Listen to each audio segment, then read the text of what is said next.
কি ব্যাপার মিয়া, চাক্কা মাক্কা পইরা আছে কি লাগা? কইতে আসলো? ওই যে ওইখানে মনে হইতাছে ওরা হাবিজিবি করতেছে। কি করে দেখি তো। এই এক্সেল আমি মোটা এক্সেল লাগাবো, এই হাড়ি টাড়ি সব পাল্টাবো। এখন দোকানে নিয়ে থবো, নাজমুল আসবে।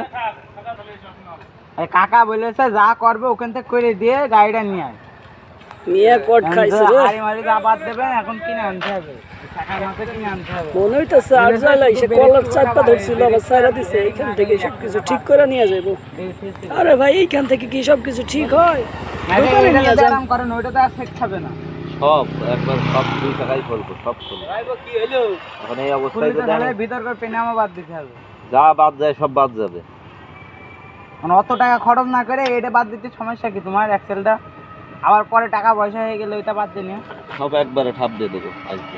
ভাই আমার জমের দুয়ারতে ফিরাইছে রে ভাই। আজকে গাড়ি ঠিক না করে বাড়ি যাইবো না। এই রাস্তার কোলেই গাড়িটা একবার নতুন করে লিয়ে যাবো রে। আরে ভাই ভাই তোর কষ্ট হয় না রে? ভাইয়ের সাথে একটু সাক্ষাৎ করে দেখি কি কয়।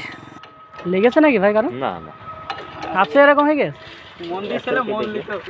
তুই যে আসলে খাঙ্কের বাচ্চা। সমস্যা ছিল আগে না? আগে ভাঙা ভাঙা ছিল না ভাই, এই এক্সেলের এই জ্বালায় হচ্ছে যে কন্যা এক্সেল। ঠিক আছে ভাই, সাবধানে বাড়ি যায়েন, দেখে শুনে যায়েন ভাই, দোয়া কইরা দিলাম।